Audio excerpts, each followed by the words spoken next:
Donc, nous sommes Français en Afrique, situés dans plusieurs pays différents.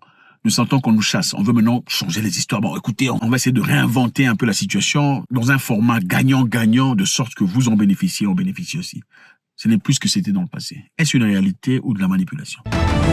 La France, à l'époque, avait dit quelque chose de très intéressant. À travers Emmanuel Macron, Monsieur Macron a dit: le Maroc sait de quoi nous sommes capables. Le Maroc sait de quoi nous sommes capables. Le Maroc connaît la qualité des choses que nous pouvons donner. Le Maroc n'a qu'à demander de l'aide.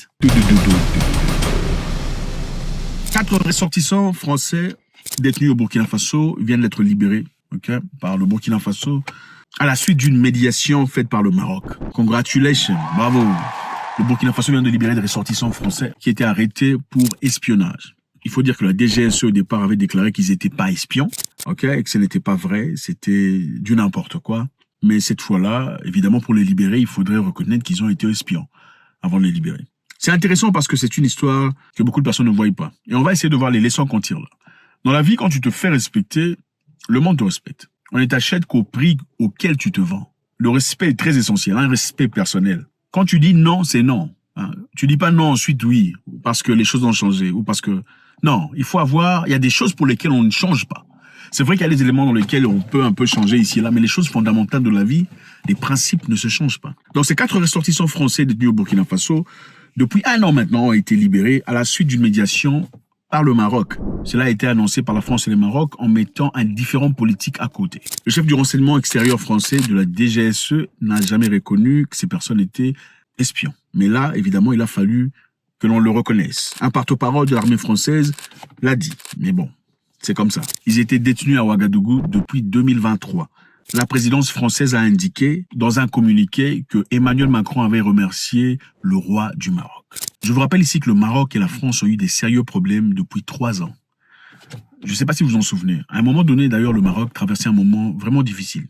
Il y avait des tremblements de terre, beaucoup de maisons ont été détruites, beaucoup de vies perdues, beaucoup de familles touchées. C'était un moment sensible et très difficile pour le Maroc. Et à l'époque, si vous vous en souvenez d'ailleurs, certains pays ont proposé de venir aider le Maroc financièrement, de manière humanitaire. Le Maroc a réussi à accepter l'aide de quelques pays très limités. La France, à l'époque, avait dit quelque chose de très intéressant.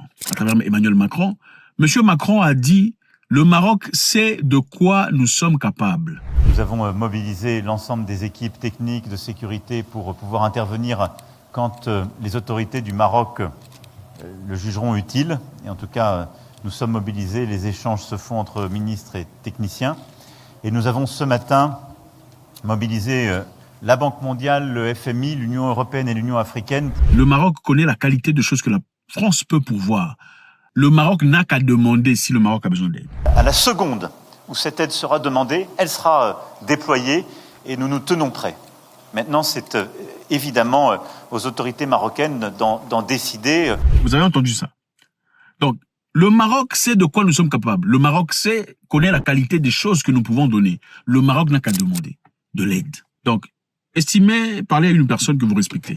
Une personne égale à égale, qui traverse un moment particulièrement difficile.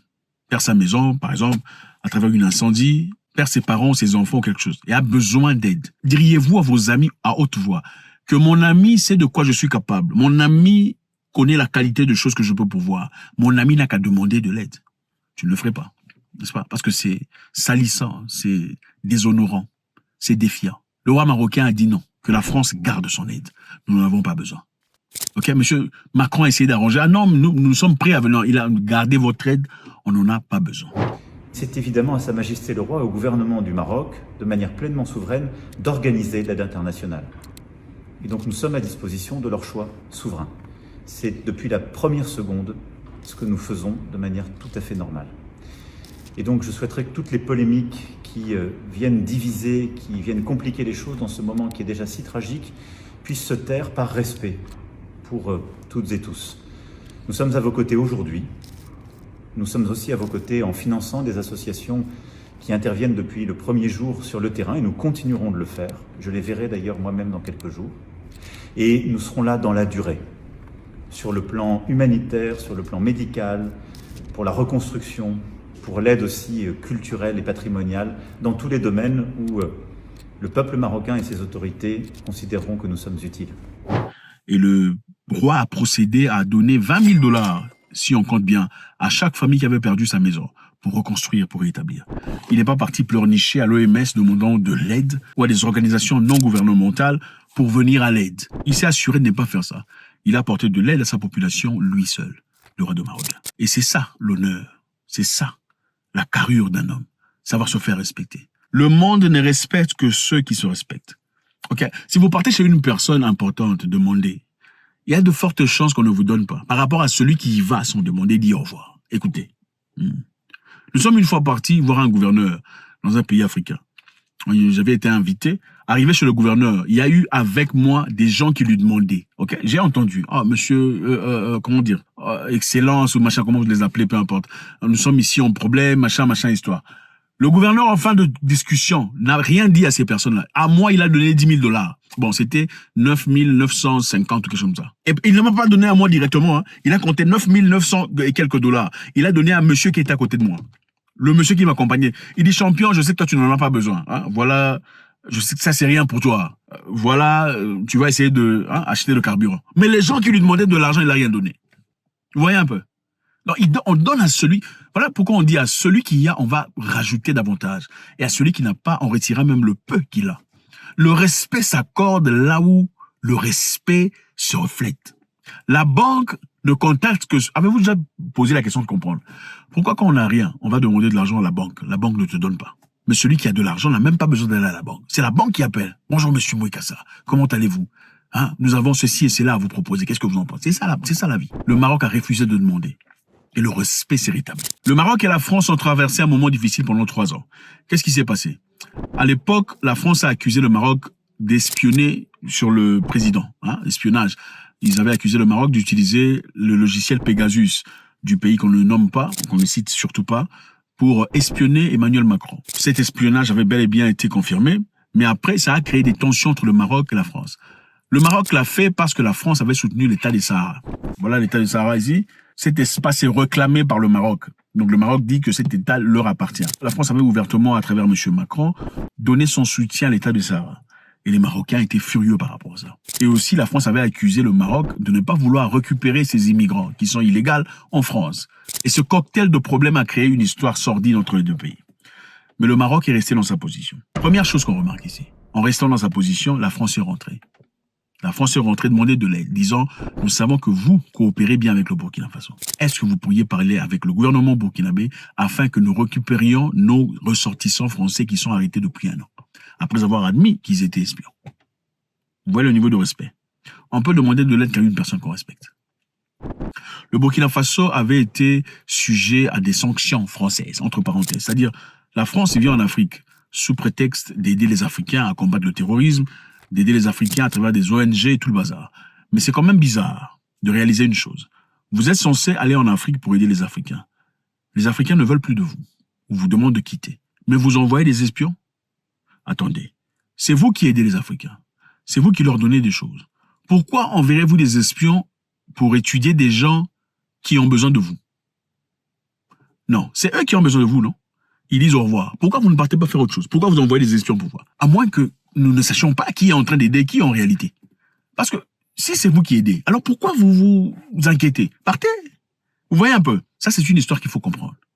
Alors, les Français ont envoyé des espions pour aller espionner, peu importe ce qui se passe, les pays qui aident, entre parenthèses. Ensuite de cela, ils ont été repérés, ils ont été arrêtés. Rentrons dans le passé.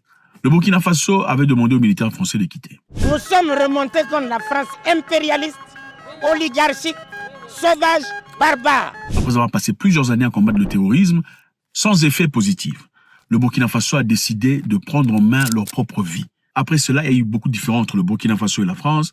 Il y a eu des restrictions de visa. Il y avait Air France qui n'y allait plus. En punition, évidemment. On va vous punir et vous n'aurez plus les visas aussi facilement. Air France ne viendra plus et tout le bazar. Mais en fin de compte, on sent qu'on est en train de chercher un moyen, en tout cas un moyen pas direct, de rentrer. OK? On va demander pardon sans demander pardon. On va quand même passer par quelqu'un avec qui on a eu des problèmes pour essayer de vous contacter afin de trouver une solution. Une chose très intéressante. Ici, nous sommes à Djibouti, la France s'y installe. Après avoir été renvoyée, en tout cas dans beaucoup de pays africains, le président Emmanuel Macron a annoncé vendredi 20 décembre que la base française installée à Djibouti allait se réinventer comme point de projection pour les missions en Afrique. Donc, c'est à Djibouti qu'on va réinventer cette base comme point de projection pour les missions en Afrique. Avant, il y avait au Tchad, au Burkina Faso, au Niger, au Mali, au Bénin, en Côte d'Ivoire. Maintenant, ça se réduit. Maintenant, ils veulent situer Djibouti comme un point de réinvention pour les opérations en Afrique. Qui est l'ennemi de la France en Afrique sur lequel il faut faire des opérations? Point d'interrogation. Au Gabon et en Côte d'Ivoire, où subsistent encore des bases françaises, les effectifs sont en diminution. Donc, les choses changent, les amis. Emmanuel Macron dit et parce que nous avons décidé de manière souveraine en février 2023, après plusieurs années de changements progressifs, de rebâtir un partenariat qui repose sur un partenariat respecté, vis-à-vis desquels nous devons aider à la formation de l'équipement de renseignement pour des opérations spécifiques. Donc, il parle de relations respectées entre l'Afrique et la France.